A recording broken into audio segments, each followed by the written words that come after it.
Hey guys, this is Ty from Tennessee and welcome back to the channel. I appreciate your time today. I've had a couple of requests from viewers that are asking questions about the rider interface of the bike. You know, is it easy to use? Is it user friendly? Is it difficult to deal with and that type of thing? So that's what I want to do today, is to offer you a quick little tour, a high level view really, of what that interface looks like. And along the way, we'll be going over the controls on the left and the right side of the bike. So if you have any questions, if you ever wondered what that looks like, please do me a favor and stick around.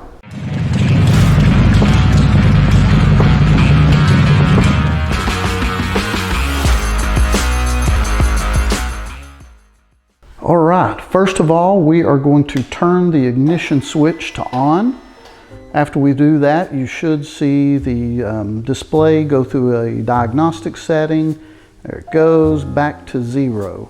All right, we're going to start over here on the left side. I just heard a beep. That was probably my Bluetooth headset, so we'll take a look at that. If we need to troubleshoot it along the way, we'll do so.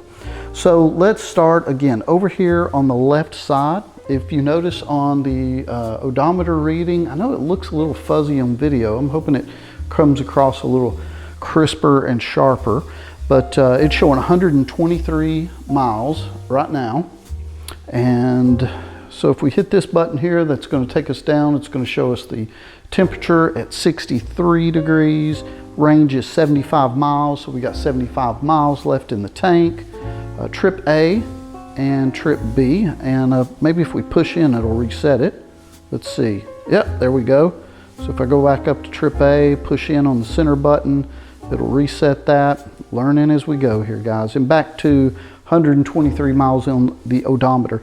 This button here also cycles through that same information. So just a little tap and it scrolls through. We'll get back to the regular odometer reading.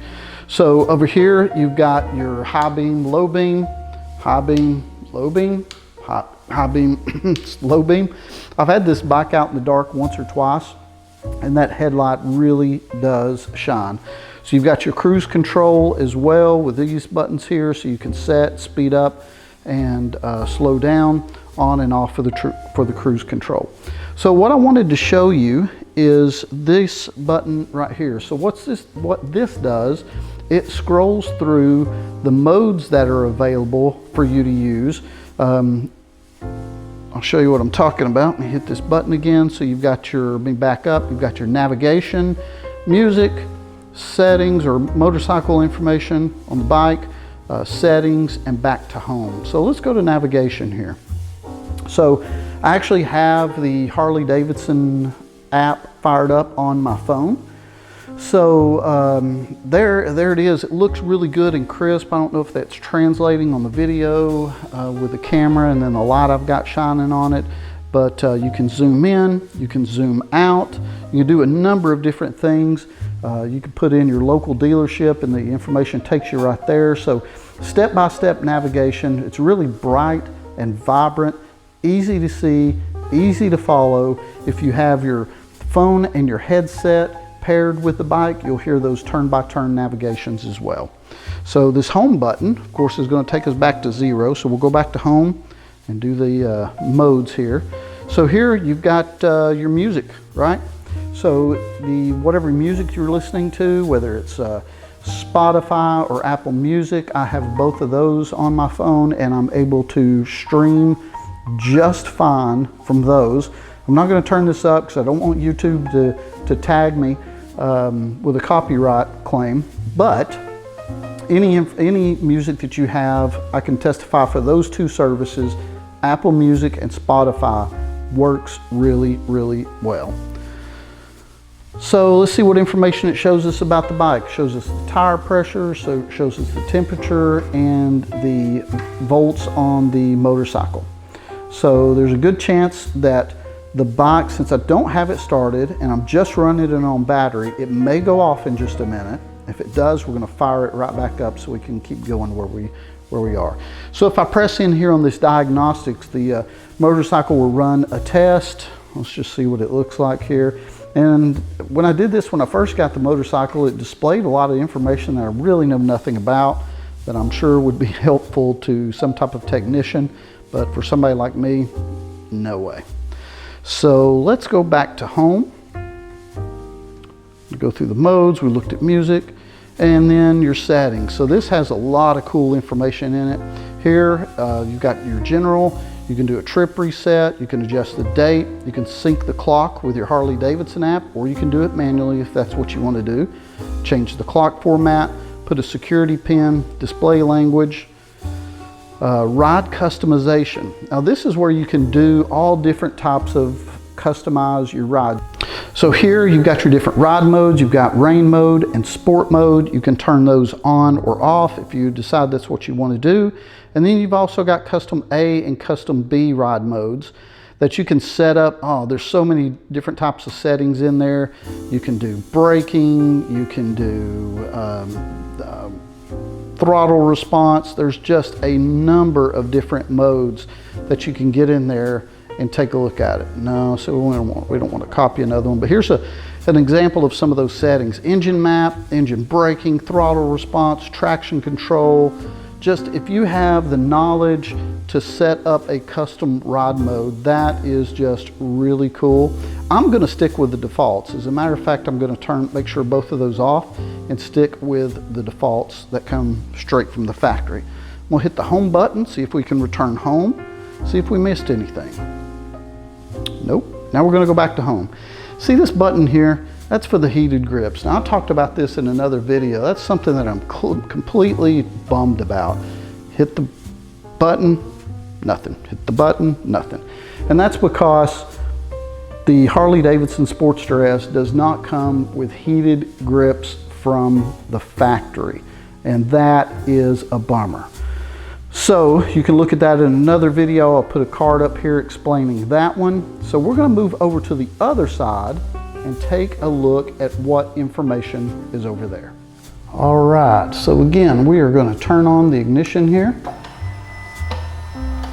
And that's going to boot up the bike again. We're just doing that over here on this side to get a look at now what is on the right side of the motorcycle.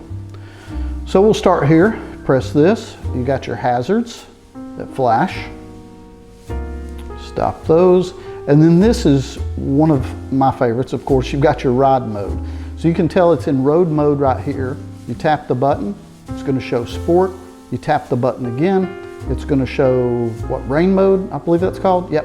So I'm going to put that back in road mode, but that's all that you have to do to cycle through those. It's really, really neat. Again, just a tap on the button is going to start the motorcycle, and then I'm going to go back over here, hit this home button. Hit this home button. We're going to see if we can go over to music so I can display this for you guys. Okay. So if you wanted to increase the volume, that's how you do that. I can barely hear it over there coming from my helmet. Sitting over there on my street glide. I can just barely hear it. You want to skip a song?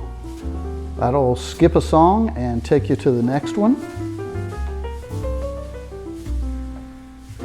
If you want to go back to the beginning of a song, that's the way you do that. You want to decrease volume, increase volume, and hit that one right there in the center, and that will pause it. So you've got your, I don't know if you guys can see this underneath here, you've got your traction control and then your voice activation for your phone if you wanted to use that. All in all, the controls are super easy, work really well. I'm trying to remember as I'm going along here if I have missed anything. Don't believe so. If you have any questions, please let me know. I am definitely learning this as I go along, but any way I can help at all, I did want to show you guys one other thing. It's under the settings for Bluetooth. So let's go here, ride customization, Bluetooth. This is one of the things that I recently learned through trial and error. So you can see phone list, add new phone, headset list, right? So I'm going to go and show you the phone list. ties iPhone. So once I paired my iPhone, the navigation and that type of thing worked, but also I had to do this, add headset. So you can see I've got a Sena 10C Evo, and that works really well. One of the things that I did have to do in order for the music and turn-by-turn navigations and everything to work correctly, I did have to turn off, I actually had to tell it to forget, on my iPhone, had to tell it to forget the Sena. So I had to completely get that off my phone. So now I've got my phone paired directly to the bike. I've got my headset paired directly to the bike. And once I did that, everything worked flawlessly. Now I'm not saying that's the way that you need to do your setup, but for me, that's what it took, and now it works great. So I wanted to pass that along to you. So we'll press this button. We'll go back to the home screen. Guys, again, if you have any questions about the Sportster S, I'm not a mechanic, I'm not a technician, but I'd be glad to help you any way I can. If you would, please like this video, comment, let me know what you think about the bike, and if you would consider subscribing to the channel, that would just be awesome. I hope you guys have an excellent day, and we'll talk to you again soon.